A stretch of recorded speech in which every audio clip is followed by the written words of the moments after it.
Friends, welcome to the lecture. Today we will be dealing with Marx theory of economic development. So without much delay, let's move on to the topic Marx theory of economic development. Karl Marx theory of economic development. Karl Marx, the father of scientific socialism, is considered as a great thinker of history. ഹിസ്റ്ററിയുടെ തന്നെ വളരെ great ആയിട്ടുള്ള ഒരു thinker ആയിട്ടാണ് call മാക്സിനെ കാണുന്നത്. And Karl Marx is the father of scientific socialism. He is held in high esteem and is respected as a real prophet by millions of people. ഒരുപാട് ആൾക്കാർ ആരാധിക്കുന്ന അല്ലെങ്കിൽ വളരെ ഉയർത്തിപ്പിടിക്കുന്ന ഒരു വളരെ ഇമ്പോർട്ടൻ്റ് ആയിട്ടുള്ള സെൽഫ് എസ്റ്റീം ഉള്ള ഒരു പ്രോഫറ്റ് തന്നെയാണ് കാൾ മാക്സ് എന്നാണ് പറയുന്നത്. Professor Schumpeter wrote Marxism is a religion. According to Schumpeter, Marxism എന്ന് പറഞ്ഞിരിക്കുന്നത് എന്താണ്? ഒരു റിലീജിയൻ ആണെന്നാണ് അദ്ദേഹം പറഞ്ഞിരിക്കുന്നത്. ഒരു ഓർത്തഡോക്സ് മാർക്സിസ്റ്റിന് an opponent is not merely in error but in sin. Okay, then Karl Marx is regarded as the father of history who prophesied the decline of capitalism and the advent of socialism. Karl Marx ആണ് ഹിസ്റ്ററിയിൽ വളരെ important ആണ് അദ്ദേഹം. കാരണം അദ്ദേഹം പറഞ്ഞിരിക്കുന്നത് എന്താണ്? ക്യാപിറ്റലിസത്തിന്റെ ഡിക്ലൈനും അതുപോലെ തന്നെ സോഷ്യലിസത്തിന്റെ കടന്നുവരവിനെ കുറിച്ചും സംസാരിച്ച ഒരാളാണ് Karl Marx. Okay, and the Marxian analysis is the greatest and the most penetrating examination of the process of economic development. Economic ഡെവലപ്മെന്റിന് വേണ്ടിയിട്ടുള്ള ഗ്രേറ്റസ്റ്റ് അതുപോലെ തന്നെ വളരെ ഇമ്പോർട്ടൻ്റ് ആയിട്ടുള്ള ഒരു എക്സാമിനേഷൻ നടത്തിയ ഒരു ആളാണ് കാൾ മാക്സ്. അതുകൊണ്ടാണ് കാൾ മാക്സിന്റെ മാക്സിൻ അനാലിസിസ് വളരെ ഇമ്പോർട്ടൻ്റ് ആവുന്നത്. He expected capitalist change to break down because of sociological reasons and not due to economic stagnation. അപ്പം എന്താണ് ഇദ്ദേഹം പറഞ്ഞിരിക്കുന്നത്? എക്കണോമിക് സ്റ്റാഗ്നേഷൻ മൂലമല്ല ക്യാപിറ്റലിസ്റ്റിക് ചേഞ്ച് ഉണ്ടാകുന്നത്. It is due to the sociological reasons and only after a high degree of development is attained.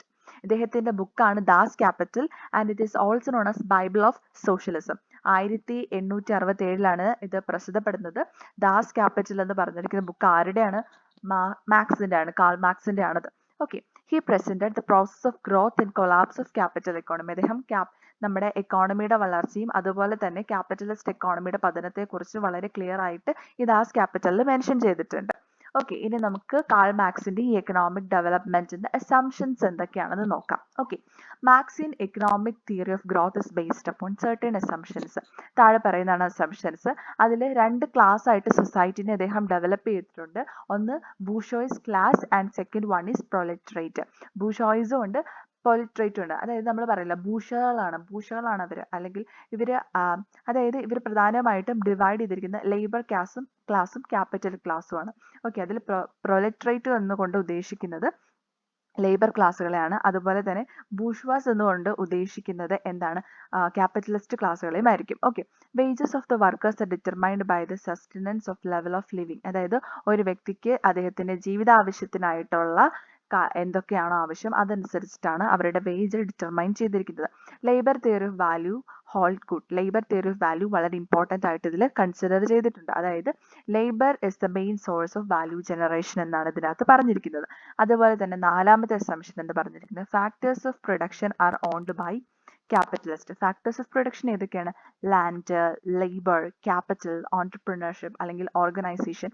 ഇതാണ് factors of production എന്ന് പറഞ്ഞിരിക്കുന്നത്. ഈ factors of production on ചെയ്യുന്നത് ആരാണ്? ക്യാപിറ്റലിസ്റ്റ് ആണ് എന്നാണ് ഇതിനകത്ത് പറഞ്ഞിരിക്കുന്നത്, അല്ലെങ്കിൽ ഇതിന്റെ നാലാമത്തെ അസംഷൻ. ഇനി അഞ്ചാമത്തെ അസംഷൻ ആണ് ക്യാപിറ്റൽ രണ്ട് ടൈപ്പ് ഉണ്ട്. കോൺസ്റ്റന്റ് ക്യാപിറ്റലും ഉണ്ട്, വേരിയബിൾ ക്യാപിറ്റലും ഉണ്ട്. ഓക്കെ, അതുപോലെ തന്നെ ആറാമത്തെ അസംഷൻ എന്താണ്? Capitalist exploit workers. വർക്കേഴ്സിനെ ക്യാപിറ്റലിസ്റ്റുകൾ എക്സ്പ്ലോയിറ്റ് ചെയ്യുന്നു, അല്ലെങ്കിൽ അവരെ ചെറിയ വേജിന് കൂടുതലായിട്ട് പണിയെടുപ്പിക്കുന്ന ആ ഒരു കോൺസെപ്റ്റ് ആണ് അവിടെ ഉദ്ദേശിക്കുന്നത്. Labour is homogeneous and perfectly mobile. Labour എന്ന് പറഞ്ഞിരിക്കുന്നത് സിമിലർ ആണ്, അതുപോലെ തന്നെ എന്താണ്? പെർഫെക്റ്റ്ലി മൊബൈൽ ആണ്, അതായത് മൂവ്മെന്റ് അലൗഡ് ആണ്. പെർഫെക്റ്റ് കോമ്പറ്റീഷൻ ആണ് എക്കോണമിയിലുള്ളത്. നാഷണൽ ഇൻകം എന്ന് പറഞ്ഞിരിക്കുന്നത് വേജിന്റെയും പ്രോഫിറ്റ്സിന്റെയും രൂപത്തിലാണ് ഡിസ്ട്രിബ്യൂട്ട് ചെയ്യപ്പെടുന്നത്. വേജിന്റെയും പ്രോഫിറ്റ്സിന്റെയും രൂപത്തിലാണ് ഡിസ്ട്രിബ്യൂട്ട് ചെയ്തിരിക്കുന്നത്. അങ്ങനെയാണെങ്കിൽ ചോദിക്കട്ടെ, ആർക്കാണ് വേജസ് കിട്ടുന്നത്? ലേബേഴ്സിനായിരിക്കും വേജസ് കിട്ടുന്നത്. അപ്പോൾ ആർക്കാണ് പ്രോഫിറ്റ്സ് കിട്ടുന്നത്? ക്യാപിറ്റലിസ്റ്റുകൾക്കായിരിക്കും പ്രോഫിറ്റ്സ് കിട്ടുന്നത്. അപ്പോൾ നാഷണൽ ഇൻകം ഡിറ്റർമൈൻ ചെയ്തിരിക്കുന്നത് അല്ലെങ്കിൽ ഡിസ്ട്രിബ്യൂട്ട് ചെയ്തിരിക്കുന്ന ഏത് രീതിക്കാണ്? വേജസും പ്രോഫിറ്റ്സും എന്നുള്ള രീതിക്കാണ്. ക്ലിയർ ആണെന്ന് വിശ്വസിക്കുന്നു. ഇനി ഈ മാർക്സിയൻ തിയറി ഓഫ് എക്കണോമിക് ഡെവലപ്മെന്റിന് പ്രധാനമായിട്ട് 4 കോൺസെപ്റ്റുകളാണ് ഉള്ളത്. അതിൽ ഒന്നാമത്തേതാണ് മെറ്റീരിയലിസ്റ്റിക് ഇന്റർപ്രിട്ടേഷൻ ഓഫ് ഹിസ്റ്ററി, രണ്ടാമത്തേതാണ് സർപ്ലസ് വാല്യൂ, മൂന്നാമത്തേതാണ് ക്യാപിറ്റൽ അക്യുമുലേഷൻ, നാലാമത്തേത് ഡൗൺഫാൾ ഓഫ് ക്യാപിറ്റലിസം. നമ്മൾ ഓൾറെഡി പറഞ്ഞു എക്കോണമിയുടെ ഗ്രോത്തും അതുപോലെ തന്നെ ക്യാപിറ്റലിസ്റ്റിന്റെ പതനവുമാണ് പ്രധാനമായിട്ടും മാർക്സിയൻ തിയറി ഓഫ് എക്കണോമിക് ഗ്രോത്തിനകത്ത് പറഞ്ഞിരിക്കുന്നത്. അതിനകത്ത് നമ്മൾ കുറെ അസംഷൻസ് കണ്ടു. ഇപ്പം അതിന് 4 കോൺസെപ്റ്റ്സ് നമ്മൾ കണ്ടു. ഇനി നമ്മൾ ഓരോ കോൺസെപ്റ്റ്സും ഡീറ്റെയിൽ ആയിട്ട് നോക്കുകയാണ്. First one, materialistic interpretation of history. All historical events are the result of continuous economic struggle between different groups or classes in the society. അതായത് ഓരോ ഹിസ്റ്റോറിക്കൽ ഈവൻസും ഉണ്ടാകുന്നതിനുള്ള പ്രധാന കാരണം എന്താണ്? ഓരോ സൊസൈറ്റിയിലും ഡിഫറെൻ്റ് ആയിട്ടുള്ള ക്ലാസ്സസ് ഉണ്ടായിരിക്കും അല്ലെങ്കിൽ ഗ്രൂപ്പ്സ് ഉണ്ടായിരിക്കും. അവർ തമ്മിലുള്ള എക്കണോമിക് സ്ട്രഗിൾ മൂലമാണ് പല ഹിസ്റ്റോറിക്കൽ ഈവൻസും ഉണ്ടാകുന്നത്. ഫോർ എക്സാമ്പിൾ, ഇപ്പോൾ ഇവിടുത്തെ കേസ് തന്നെ എടുക്കുകയാണെങ്കിൽ പ്രൊലിറ്ററേറ്റും ഉണ്ട്, അതുപോലെ തന്നെ ബൂർഷ്വാസും ഉണ്ട്. ഓക്കെ, അപ്പോൾ ഈ പ്രൊലിറ്ററേറ്റ്സും അതുപോലെ തന്നെ ഈ ബൂർഷ്വാസും എന്താണ്? ഒരു സൊസൈറ്റിയിലെ ഡിഫറെൻറ്റ് ക്ലാസ്സസ് ആണ്. അപ്പോൾ ഇവർ തമ്മിലുണ്ടാകുന്ന എക്കണോമിക് സ്ട്രഗിൾസ് ആണ് ഹിസ്റ്റോറിക്കൽ ഈവൻസ് ഉണ്ടാവാനായിട്ടുള്ള കാരണം. ഇതൊരു ഐഡിയ തന്നതാണ്. And the main cause of struggle എന്ന് പറഞ്ഞിരിക്കുന്നത് എന്താണ്? മോഡ് ഓഫ് പ്രൊഡക്ഷനും അതുപോലെ തന്നെ റിലേഷൻ ഓഫ് പ്രൊഡക്ഷനും തമ്മിലുള്ള കോൺഫ്ലിക്ട്സ് ആണ്. പ്രധാനമായിട്ടും ഈ സ്ട്രഗിൾ ഉണ്ടാവാനായിട്ടുള്ള കാരണം മോഡ് ഓഫ് പ്രൊഡക്ഷൻ, ഏത് രീതിയിലാണ് പ്രൊഡക്ഷൻ നടത്തുന്നത്, അതുപോലെ തന്നെ റിലേഷൻ ഓഫ് പ്രൊഡക്ഷൻ തമ്മിലുള്ള റിലേഷൻ. സോ ഇത് രണ്ടിനെയും ബേസ് ചെയ്തിട്ടുണ്ടാകുന്ന കോൺഫ്ലിക്ട്സ് ആണ് പ്രധാനമായിട്ടും ഓരോ സ്ട്രഗിളും ഉണ്ടാകുവാനായിട്ടുള്ള കാരണം.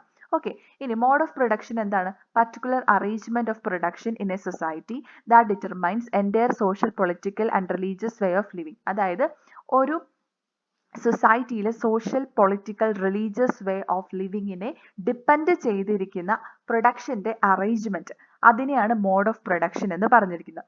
റിലേഷൻ ഓഫ് പ്രൊഡക്ഷൻ എന്ന് പറഞ്ഞിരിക്കുന്നത് it relates to the class structure of the society. സൊസൈറ്റിയിലെ ഡിഫറെന്റ് ക്ലാസസിനെയാണ് റിലേഷൻ ഓഫ് പ്രൊഡക്ഷൻ കൊണ്ട് ഉദ്ദേശിക്കുന്നത്. മോഡ് ഓഫ് പ്രൊഡക്ഷൻ എന്ന് പറഞ്ഞിരിക്കുന്നത് arrangement of production in the സൊസൈറ്റിയാണ്. ഓക്കെ, അപ്പം മെറ്റീരിയലിസ്റ്റിക് ഇന്റർപ്രിട്ടേഷൻ ഓഫ് ഹിസ്റ്ററി എന്ന് പറഞ്ഞിരിക്കുന്നത് എന്താണ്?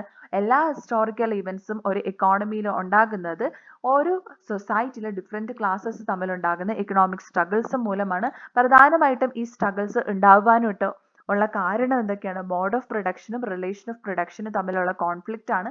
മോഡ് ഓഫ് പ്രൊഡക്ഷൻ കൊണ്ട് ഉദ്ദേശിക്കുന്നത് arrangement of production in the സൊസൈറ്റിയാണ്. റിലേഷൻ ഓഫ് പ്രൊഡക്ഷൻ കൊണ്ട് ഉദ്ദേശിക്കുന്നത് ക്ലാസ് സ്ട്രക്ചർ ഓഫ് ദ സൊസൈറ്റിയാണ്. ഓക്കെ, ദെൻ നമ്മുടെ രണ്ടാമത്തെ കോൺസെപ്റ്റ് ആണ് സർപ്ലസ് വാല്യൂ എന്ന് പറഞ്ഞിരിക്കുന്നത്. അപ്പോൾ economic struggles are basis of class struggle under capitalism. Economic growth എന്ന് പറഞ്ഞിരിക്കുന്നത് ക്യാപിറ്റലിസത്തിനകത്ത് ഉണ്ടാകുന്ന ക്ലാസ് സ്ട്രഗിൾ മൂലമാണ് ഉണ്ടാകുന്നത്. ക്ലാസ് സ്ട്രഗിൾ കൊണ്ട് എന്താണ് ഉദ്ദേശിക്കുന്നത്? It is simply the outcome of accumulation of surplus value in the hands of few capitalist. അതായത് ക്യാപിറ്റലിസ്റ്റുകളുടെ എണ്ണം എന്താണ്? വളരെ കുറവാണ് അല്ലെ. അപ്പോൾ അവർ കൂടുതലായിട്ട് അക്യുമുലേറ്റ് ചെയ്യുന്നു, അല്ലെങ്കിൽ അവർക്ക് കൂടുതലായിട്ട് പണം അവർ സമ്പാദിക്കുന്നു. ദാറ്റ് മീൻസ് വളരെ തുച്ഛമായിട്ടുള്ള ആളുകളുടെ കയ്യിൽ കുറേ എമൗണ്ട് കുമിഞ്ഞു കൂടുന്നതിനെയാണ് സർപ്ലസ് വാല്യൂ കൊണ്ട് ഉദ്ദേശിക്കുന്നത്. So labour is a sole source of value in a commodity. ഒരു കമ്മോഡിറ്റിയിൽ ലേബറിനാണ് ഏറ്റവും കൂടുതൽ വാല്യൂ കിട്ടേണ്ടത് എന്നൊരു അർത്ഥവും കൂടി ഇതിലുണ്ട്. Capitalism is divided into 2 groups. 2 groups ആയിട്ട് ക്യാപിറ്റലിസം ഡിവൈഡ് ചെയ്തിരിക്കുന്നു. The workers who sell their labour power. Okay, ഒന്ന് വർക്കേഴ്സ് അവരുടെ ലേബർ പവർ സെല്ല് ചെയ്യുന്നു, and the capitalist who own the means of production. So means of production own ചെയ്തിരിക്കുന്ന capitalist ആണ് രണ്ടാമത്തെ group. ഒന്നാമത്തെ group എന്ന് പറഞ്ഞിരിക്കുന്നത് the workers who sell their labour power. So labours അവരുടെ ലേബർ പവർ സെൽ ചെയ്ത് കഴിയുമ്പോഴത്തേക്കുമാണ് ക്യാപിറ്റലിസ്റ്റുകൾക്ക് അവരുടെ പ്രൊഡക്ഷൻ കംപ്ലീറ്റ് ചെയ്യാനായിട്ട് സാധിക്കുന്നത്. അങ്ങനെ അവർക്ക് പ്രോഫിറ്റ്സ് കിട്ടുന്നത്. സോ ആ പ്രോഫിറ്റ്സ് ആരുടെ കയ്യിലായിരിക്കും കൂടുതലായിട്ട് അക്യുമുലേറ്റ് ചെയ്തിരിക്കുന്നത്? ക്യാപിറ്റലിസ്റ്റുകളുടെ കയ്യിലായിരിക്കും. വേജസ് വളരെ തുച്ഛമായിട്ടുള്ളത് മാത്രമാണ് വർക്കേഴ്സിന് ലഭിക്കുക. സോ സർപ്ലസ് വാല്യൂ ആരുടെ കയ്യിലാണുള്ളത്? ക്യാപിറ്റലിസ്റ്റുകളുടെ കയ്യിലാണ്. Then Marx calls the unpaid labour as surplus value.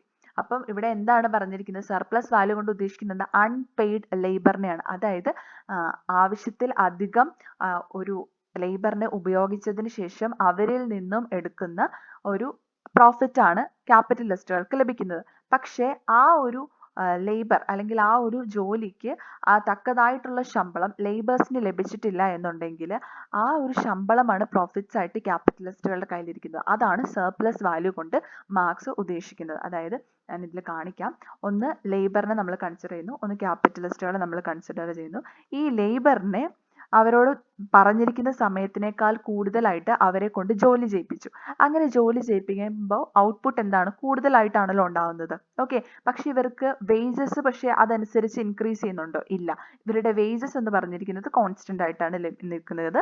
പക്ഷെ ഇവരുടെ കഷ്ടപ്പാട് വളരെയധികം കൂടുതലാണ്. സോ ആ ഒരു അൺപെയ്ഡ് ലേബർ അല്ലെങ്കിൽ വേജസ് കൂട്ടി കൊടുക്കാതെ അവരെ കൊണ്ട് പണിയെടുപ്പിക്കുന്ന ആ ഒരു ലേബർ, അതിനെയാണ് സർപ്ലസ് വാല്യൂ എന്ന് കൊണ്ട് ഉദ്ദേശിക്കുന്നത്. ആ സർപ്ലസ് വാല്യൂ ആണ് ക്യാപിറ്റലിസ്റ്റുകളുടെ കയ്യിൽ പ്രോഫിറ്റ്സ് ആയിട്ടുള്ളത്. Okay, the net output of an economy is given as C plus V plus S C, which is equal to value of materials and machinery V equal to amount of capital used during a particular period, and S is the surplus value.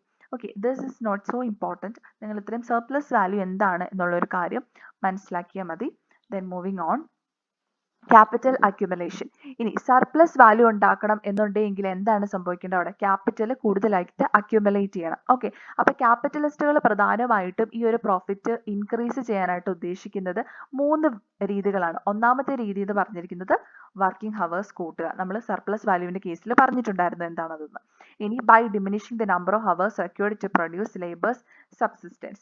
Then third one, increasing the productivity of labor. ലേബറിന്റെ skills ഒക്കെ develop ചെയ്ത് അല്ലെങ്കിൽ അങ്ങനെ അവരുടെ productivity increase ചെയ്യുക. അതല്ല എന്നുണ്ടെങ്കിൽ അവരുടെ number of working hours reduce ചെയ്യുക. അങ്ങനെ പല രീതിക്ക് അവരുടെ എന്താണ് ലേബർ സബ്സിസ്റ്റൻസ് റെഡ്യൂസ് ചെയ്യുക, അതായത് അവരുടെ വേജ് കുറയ്ക്കുക. ഒന്നെങ്കിൽ അവരുടെ വർക്കിംഗ് ഹവേഴ്സ് കൂട്ടുക, അല്ലെങ്കിൽ അവരുടെ പ്രൊഡക്ടിവിറ്റി ഇൻക്രീസ് ചെയ്യുക, അല്ലെങ്കിൽ അവരുടെ വേജസ് കുറയ്ക്കുക. ആ ഒരു 3 രീതിക്കാണ് ക്യാപിറ്റലിസ്റ്റുകൾക്ക് അവരുടെ പ്രോഫിറ്റ്സ് ഇൻക്രീസ് ചെയ്യാനായിട്ട് സാധിക്കത്തുള്ളൂ. Capital is dead labor which vampire-like lives only by sucking living labor and leaves the more labor it sucks. അപ്പൊ ക്യാപിറ്റൽ എന്ന് പറഞ്ഞിരിക്കുന്നത് ഒരു ഡെഡ് ലേബർ ആണെന്ന് പറഞ്ഞിരിക്കുന്നത്.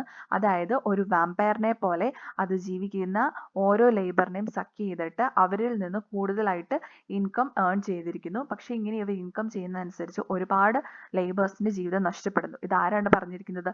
കാൾ മാർക്സ് ആണ് പറഞ്ഞിരിക്കുന്നത്. ഓക്കെ, ഇനി 4ാമത്തെ കോൺസെപ്റ്റ് ആയിട്ടുള്ള ഡൗൺഫോൾ ഓഫ് ക്യാപിറ്റലിസം ആണ്. ഓക്കെ, ഇനിയിപ്പോൾ എന്താ സംഭവിക്കുക? വർക്കേഴ്സിനെ എല്ലാം മെഷീൻസ് വെച്ചിട്ട് റീപ്ലേസ് ചെയ്യുവാണ്. അങ്ങനെ വന്നു കഴിയുമ്പോഴത്തേക്ക് സർപ്ലസ് വാല്യൂ എന്താണ്? റെഡ്യൂസ് ചെയ്യുവാണ് ചെയ്യുന്നത്. സോ ഇൻഡസ്ട്രിയൽ റിസർവ്ഡ് ആർമിയാണ് ക്രിയേറ്റ് ആവുന്നത് അങ്ങനെ. അപ്പോൾ എന്താണ് സംഭവിക്കുന്നത്? പോവർട്ടി ഉണ്ടാവുന്നു. അതുപോലെ തന്നെ പർച്ചേസിങ് പവർ എന്ത് ചെയ്യുന്നു? കുറയുകയാണ് ചെയ്യുന്നത്. അതുപോലെ തന്നെ ഇപ്പം നമ്മൾ മെഷീനറീസ് വർക്കേഴ്സിനെ റീപ്ലേസ് ചെയ്ത് കഴിയുമ്പോൾ കമ്മോഡിറ്റീസ് ഓവറായിട്ട് പ്രൊഡ്യൂസ് ചെയ്യുകയാണ് ചെയ്തിരിക്കുന്നത്. അതുപോലെ തന്നെ ഈ പ്രൊഡക്ട്സ് മാർക്കറ്റിൽ അവർ ഡംപ് ചെയ്യുന്നു. ആൻഡ് അവിടെ എന്ത് സംഭവിക്കുക? MRP എന്തായിരിക്കും? കുറയുകയാണ് ചെയ്തിരിക്കുന്നത്. അങ്ങനെ വന്നു കഴിയുമ്പോഴത്തേക്ക് ഇവർക്ക് പ്രോഫിറ്റ്സ് എങ്ങനെയാണ്? പ്രോഫിറ്റ്സും ഡിക്രീസ് ചെയ്യും. Finally capitalism falls and socialism replaces capitalism. അങ്ങനെ ക്യാപിറ്റലിസം ഫോൾ ചെയ്യുകയും സോഷ്യലിസം അതിനെ റീപ്ലേസ് ചെയ്യുകയുമാണ് ചെയ്യുന്നത്. അതായത് മെഷീൻസ് വർക്കേഴ്സിനെ റീപ്ലേസ് ചെയ്ത് കഴിയുമ്പോഴത്തേക്കും സർപ്ലസ് വാല്യൂ കുറയുന്നു, ഇൻഡസ്ട്രിയൽ റിസർവ്ഡ് ആർമി ക്രിയേറ്റ് ആവുന്നു, അതുപോലെ തന്നെ പോവർട്ടി ഉണ്ടാകുന്നു, പർച്ചേസിങ് പവർ കുറയുന്നു. പർച്ചേസിങ് പവർ കുറയുന്നതോടൊപ്പം എന്താ സംഭവിക്കുക? ഈ മെഷീൻസ് വർക്കേഴ്സിനെ റീപ്ലേസ് ചെയ്ത് കഴിയുമ്പോഴത്തേക്കും കമ്മോഡിറ്റീസ് ഓവറായിട്ട് പ്രൊഡ്യൂസ് ആവുകയാണ്. അങ്ങനെ വന്നു കഴിയുമ്പോൾ ഗ്ലട്ട് ഓഫ് കമ്മോഡിറ്റീസ് ആണ് ഉണ്ടാകുന്നത്. അല്ലെങ്കിൽ ഒരുപാട് ഗുഡ്സ് ഓവറായിട്ട് പ്രൊഡ്യൂസ് ചെയ്ത് കിടക്കുമല്ലേ. അപ്പോൾ അവരത് മാർക്കറ്റിൽ സെൽ ചെയ്യാൻ വെക്കുമ്പോഴത്തേക്ക് മാർക്കറ്റ് പ്രൈസ് കുറയുകയാണ് ചെയ്തിരിക്കുന്നത്. അങ്ങനെ മാർക്കറ്റ് പ്രൈസ് കുറഞ്ഞ ക്യാപിറ്റലിസ്റ്റുകൾക്ക് പ്രോഫിറ്റ്സ് ഉണ്ടോ? ഇല്ല. അങ്ങനെ ക്യാപിറ്റലിസം ഫോൾ ചെയ്യുകയും സോഷ്യലിസം ക്യാപിറ്റലിസത്തിനെ റീപ്ലേസ് ചെയ്യുകയും ചെയ്യുന്നു. ഓക്കെ, അപ്പോൾ ഇനി last Marxian concept of economic development എന്താണ് നമുക്ക് നോക്കാം. ഇൻ മാർക്സിയൻ തിയറി പ്രൊഡക്ഷൻ എന്ന് പറഞ്ഞിരിക്കുന്നത് ജനറേഷൻ ഓഫ് വാല്യൂ ആണ്. Thus economic development is a process of more value generating. Labour ആണ് ജനറേറ്റ്സ് വാല്യൂ. അതായത് എന്താണ്? മാർക്സിയൻ തിയറി അനുസരിച്ച് പ്രൊഡക്ഷൻ എന്ന് പറഞ്ഞിരിക്കുന്നത് ജനറേഷൻ ഓഫ് വാല്യൂ ആണ്. അങ്ങനെയാണെങ്കിൽ എക്കണോമിക് ഡെവലപ്മെന്റ് എന്ന് പറഞ്ഞിരിക്കുന്നത് കൂടുതൽ വാല്യൂ ജനറേറ്റ് ചെയ്യുക എന്നതാണ് ഇവിടെ മാർക്സിയൻ കോൺസെപ്റ്റ് എന്ന് പറഞ്ഞിരിക്കുന്നത്. അങ്ങനെ ആരാണ് ഈ വാല്യൂ ജനറേറ്റ് ചെയ്തിരിക്കുന്നത്? ലേബർ ആണ് വാല്യൂ ജനറേറ്റ് ചെയ്തിരിക്കുന്നത്.